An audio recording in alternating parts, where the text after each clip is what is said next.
વીરા બાપા એટલે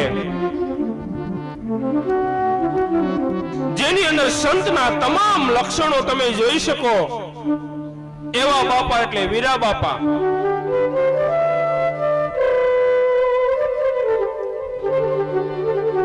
અને કથા એવી છે કે વીરા બાપા અહીંથી ચાલતા ચાલતા ગેબીનાથના દર્શને જાય.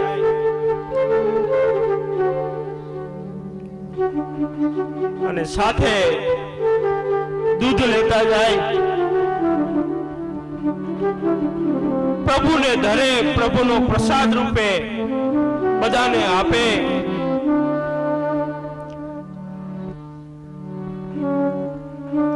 વારંવાર જવાનું થાય. ધીમે ધીમે વીરા બાપાની ઓળખાણ થઈ. અને એક દિવસ મહાત્માએ કહ્યું કે હે વીરા ભગત, એ લુણસરિયા વાળા વીરા ભગત, જય જય હો.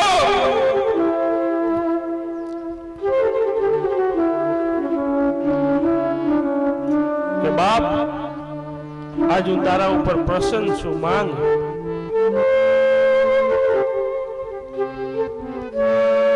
વીરા ભગત કહે મને તો પ્રભુની સેવા જ ગમે, મારે કાંઈ જોતું નથી. તો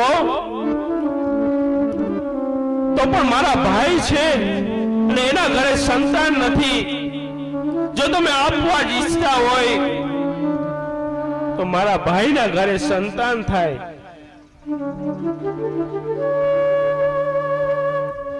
મહાત્માએ જોયું અને કહ્યું કે ભગત, સંતાન સુખતું નથી. વીરા બાપા કહેતો કે હું ક્યાં કહું છું, આ તો બાપજી તમે કહ્યું માંગો. મહાત્માને થયું કે આ ભગતને પાછો ન મોકલાય અને એક ફળ આપ્યું. કહેવામાં આપ્યું કે ભગત, જયાને તમારા ભાભીને આપજો.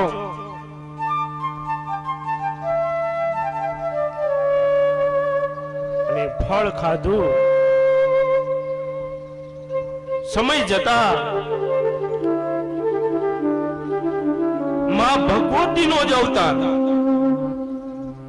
માં ભગવતીનો જ અવતાર, માં ભગવતીનો જ અવતાર એવા શ્રી રાણીમાં અને રૂડીમાં જન્મ. એકવાર જય જયકારી કરીએ, બોલે રાણીમાં રૂડીમાંનો જય. ભગવતીનો અવતાર માં રાણીમાં અને રૂડીમાં આ જ ગામમાં જન્મ. આહા. અને એ પવિત્ર ભૂમિ ઉપર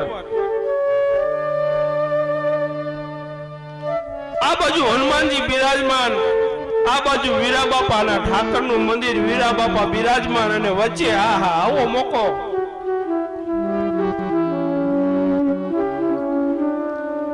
મેં તો બહુ પુણ્ય કર્યા નથી, પણ કોકે કર્યા છે, નહીતર ન આવું. અને ભગવતીના અવતાર સમાન બંને દીકરીઓ ધીમે ધીમે મોટા થયા. એ આ શેરીઓમાં રમતા હતા બાપા.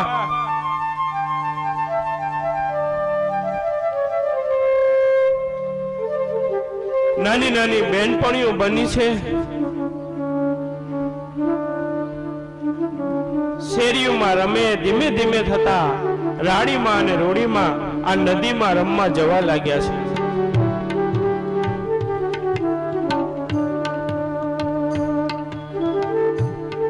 નદીમાં રમે, દીકરીઓ રમે, પોતાની બાળ સહજ સ્વભાવથી રમે. અને ધીમે ધીમે રોજ રમે. અને પછી એક દિવસ રાણીમાં ને રૂડીમાં ને એક પથ્થર લીધો અને નક્કી કર્યું કે ભાઈ બેનપણીઓ, આપણે આને હનુમાન દાદાના રૂપમાં અહીંયા બિરાજમાન કરાવીએ. બધી બેનપણીઓએ નક્કી કર્યું કે આજથી નદીમાં, આજ નદીમાં જે મહેમાન હોય, ગામના તો જાણે જ છે, યુટ્યુબ માંથી ઘણા સાંભળે છે, એને ખબર પડે ને કે લુણસરિયા હું. અને આજ નદીમાં એ દીકરીઓએ હનુમાનજીની સ્થાપના કરી.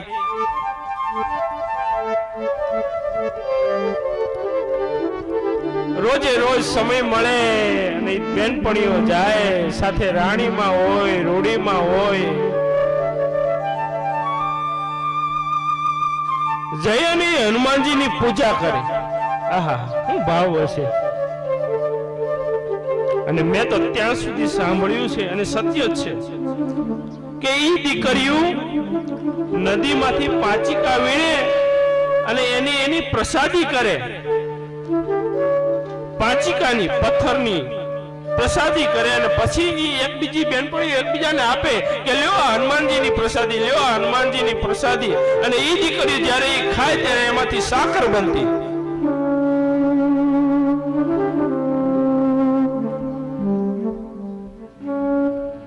અને ધીમે ધીમે આ વાત ભાઈ ગામમાં ખબર પડવા લાગી.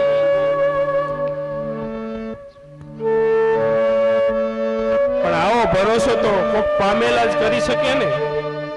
આમ સહજ સ્વભાવથી થાય કે આવું થોડું હોય, પણ દીકરીઓ રોજ જાય, શ્રી હનુમાનજીની પૂજા કરે, આહા પ્રસાદી કરે, દર્શન કરે અને પાછા આવતા રહે.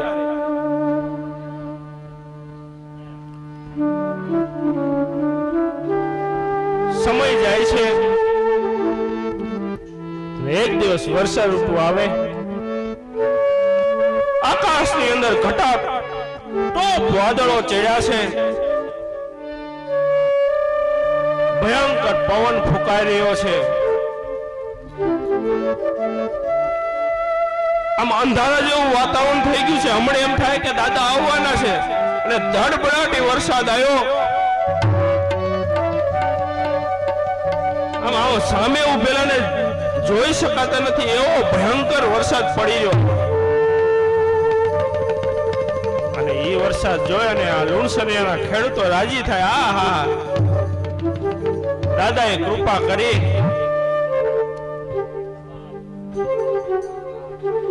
અને વરસાદ થવાથી આજ આપણી નદી માં મચ્છુ નદી એ મચ્છુ નદીમાં ઘોડાપુર આવ્યું છે. એવું ભયંકર પૂર જાણે હમણે બે કાંઠાને ધોઈ નાખશે એવો પાણીનો પ્રવાહ આવે.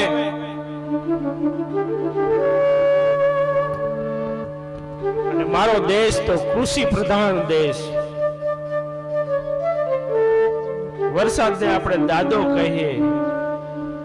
હવે એ વર્ષે એટલે બધા આનંદિત હોય. આખું ગામ આખું લુણસરિયા આનંદમાં હો. આહા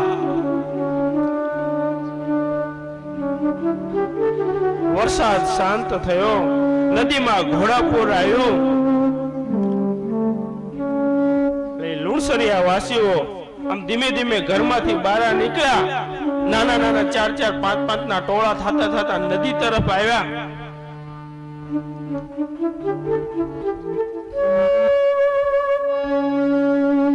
મને લાગે છે કે અહીં વડલા પાસે જ ઉભા છે બધા.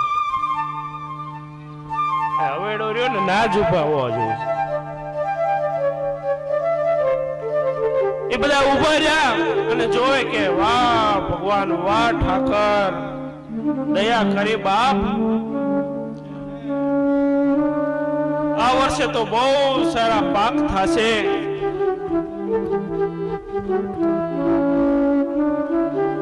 અને બરાબર ત્યારે જ રાણીમાં અને રૂડીમાં પણ આમ નાના નાના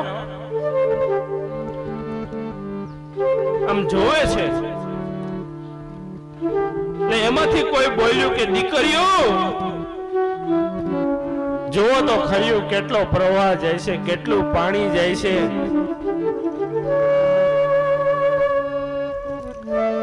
આજ તો તમે જેને હનુમાનજી રૂપે ત્યાં બેસાડ્યા છે ને એ તમારા હનુમાનજી આજ તણાઈ જવાના હો.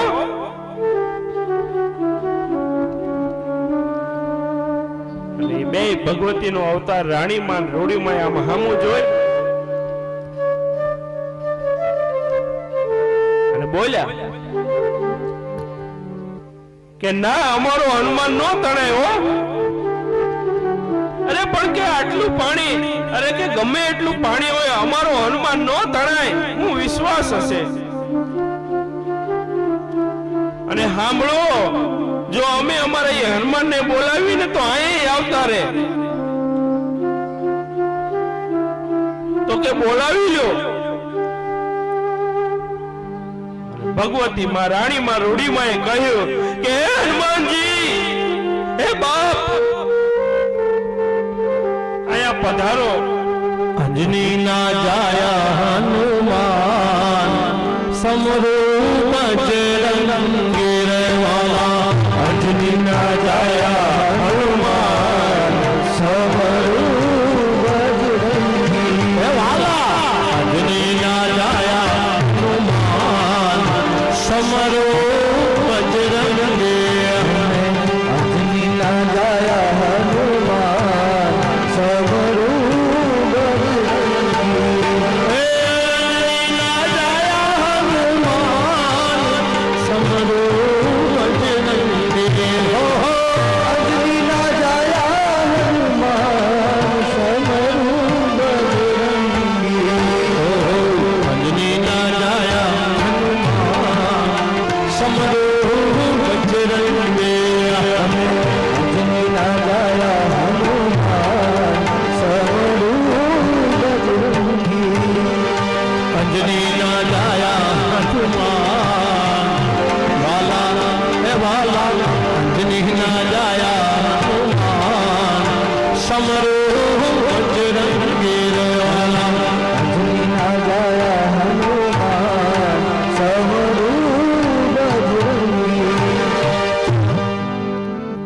દીકરીએ અવાજ કર્યો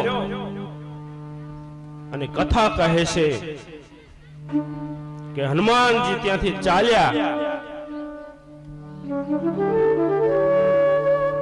ચાલતા આવ્યા છે અને આવી અને જે જગ્યાએ આ પવિત્ર દિવ્ય અને જાગૃત મંદિર છે ત્યાં જ તેની સ્થાપના થઈ છે.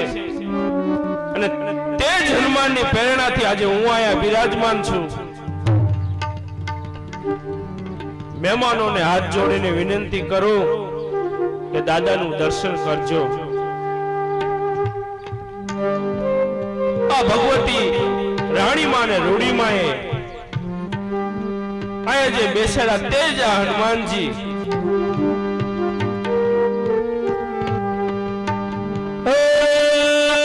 નાદ જલો ગગનમાં ગાજે રે ગાજે રે ગાજે. નાદ જલો ગગનમાં ગાજે રે ગાજે રે. જે ભીડે નગારા વાગે રાણી મારુડી માના ધામમાં. આ કે ભી નગારા આજ વાગે રૂડા ધામમાં. દેશ ને વિદેશમાં ડંકો વાગે રે જય રાણી મારુડી માં. જેનો દેશ ને વિદેશમાં ડંકો વાગે રે જે પીરે નગારા વાગે રાણી મારુડી માના ધામ. આગે પીરે નગારા વાગે રાણી મારુડી માના ધામમાં. જય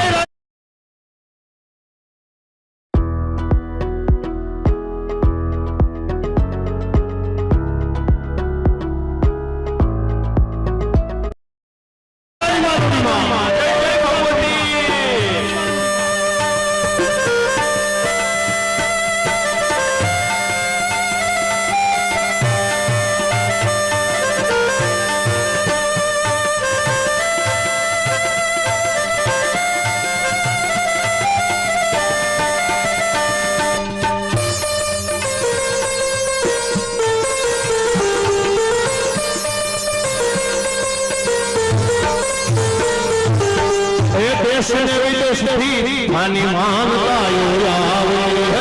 દેશ ને વિદેશથી માની માનતાયો આવે.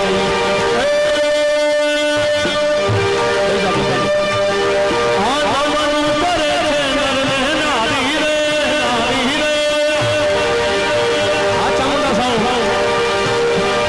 હે જે નમન કરે છે નર ને નારી રે નારી રે નારી. દેવી ના દેવી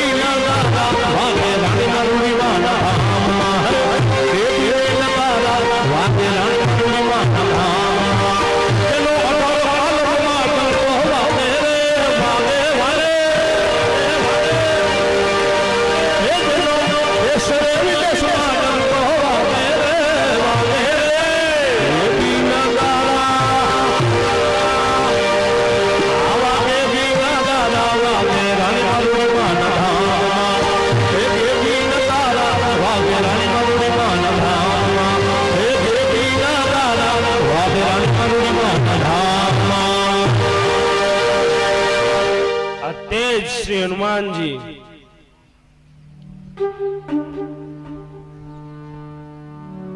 સાહેબે ગાયું એટલે પાછું મને બીજું યાદ આવ્યું 79 માં જયારે મચ્છુનો ડેમ તૂટ્યો આપણે બધા જાણીએ છીએ ત્યારે આ બધા મિત્રો પાસેથી જાણ્યું હતું કે જે આપણા ઠાકરનું મંદિર રહ્યું ત્યાં સુધી આમ પાણી જતું હતું તો ત્યાંથી તો આ ભાગ આમ ઢાળમાં છે એટલે મને લાગે છે કે અત્યારે જે આ મંડપ છે ને એના ઉપરથી પાણી જતું જે મંડપ અત્યારે દેખાય ને એના ઉપરથી આ બધે પાણી આમ જતું હતું અને ત્યારે પણ આ જ મંદિર હતું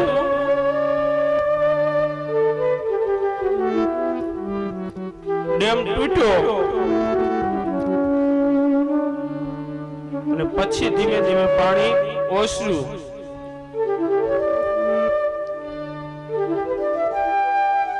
પછી ગામના આવી જોવા લાગે કે આ મંદિરમાં શું થયું પણ ગામ લોકો પાસેથી સાંભળ્યું છે કે હનુમાનજીની પૂજા કરવાનું જે ધૂપ્યું હતું એ ધૂપ્યું પણ નતું ડગ્યું તમે વિચારો આના ઉપરથી પાણી જતું હોય અને ધૂપ્યું ત્યાંનું ત્યાં પડ્યું હોય એ દાદાએ ધૂપ્યું એટલા માટે રાખ્યું હતું કે તમે ચિંતા ન કરતા બેઠો છો અહીંયા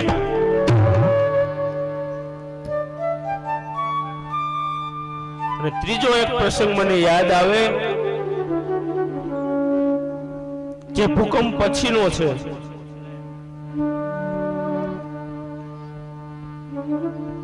કે કોઈ ક્લાસ 1 અધિકારી તમને થઈ ક્લાસ 1 અધિકારી એટલે ઘણાને ખબર પડતી પણ આપણે મારા મમ્મીને જ નહીં પડતી હોય એટલે ક્લાસ 1 અધિકારી ખૂબ ભણે ખૂબ પરીક્ષાઓ આપે ત્યારે ક્લાસ 1 અધિકારી બને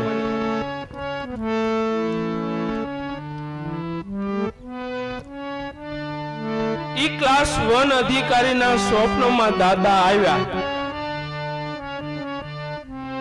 આખો લુણસરિયાનો રોડ દેખાણો મંદિર દેખાણું અને જે નિજ મૂર્તિ છે એ દેખાણી દાદાએ કીધું આવ સવાર થતા તરત જ મોટો અધિકારી હોય એટલે તો એને એટલી પહોંચ હોય તરત જ વાંકાનેરમાં ફોન કર્યો વાંકાનેરના જે સાહેબો હતા એનો કોન્ટેક્ટ કર્યો અને કીધું કઈક આવું કઈક થાન જતા નદી કાંઠે કોઈ એવું ગામ છે તો કે હા રોડ ઉપર 2-3 ગામ છે શું ગામ છે હવે મોટા અધિકારીનો ફોન આવે એટલે તો જે એનાથી અધિકારીઓ બીજા હોય એને તરત જવાબ આપે એટલે તરત નક્કી કર્યું કે ભાઈ તપાસ કરો શું છે તો કે હા ભાઈ નદીના કાંઠે ગામ છે ને લુણસર હા તો કે આ બસ લુણસરિયા જ ક્યાં છે તો કે બસ વાંકાનેરથી 5-6 કિલોમીટર છે તો કે હું અત્યારે જ આવું છું અને ક્લાસ 1 અધિકારી આવ્યા એની સાથે અનેક સરકારી મોટા મોટા અધિકારીઓ આવ્યા આમ બરાબર આંખો પૂરો થયો અને અધિકારી બસ આજ ગાડીમાંથી નીચે ઉતરી અને જેમ લાકડી પડે ને એમ ક્લાસ 1 અધિકારી દાદાની મૂર્તિની સામે સૂઈ ગયા અને ખૂબ રડ્યા અને હાજર ગામના લોકોને કહ્યું કે આ બન્યું હતું અને અત્યારે જે દાદાનો શણગાર છે એમાંથી ને કઈક અધિકારી સાહેબે લઈ દીધો છે એવી વાત છે અને ત્યારથી આજ સુધી ઘણા વર્ષો થઈ ગયા ભૂકંપ પછીની વાત એટલે 20 વર્ષની આજુબાજુ થયું હશે કદાચ તેદુનો ત્યાં આજે પણ અખંડ દીવો બળે છે આ છે હનુમાનજી મહારાજ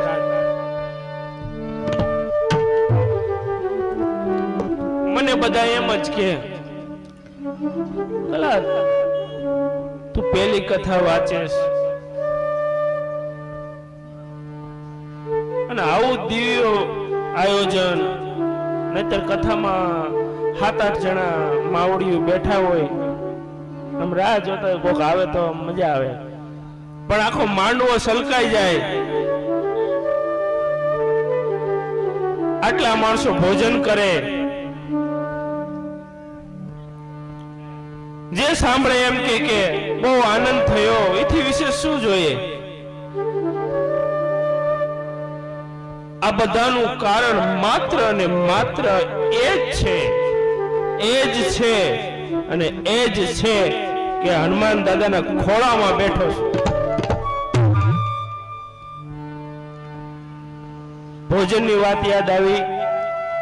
ગઈકાલે મેં પૂછ્યું હતું કે ભાઈ કેટલાક માણસો હતા, તો ત્યાં જે દિન અને રાતે કામ કરી રહ્યા છે એવા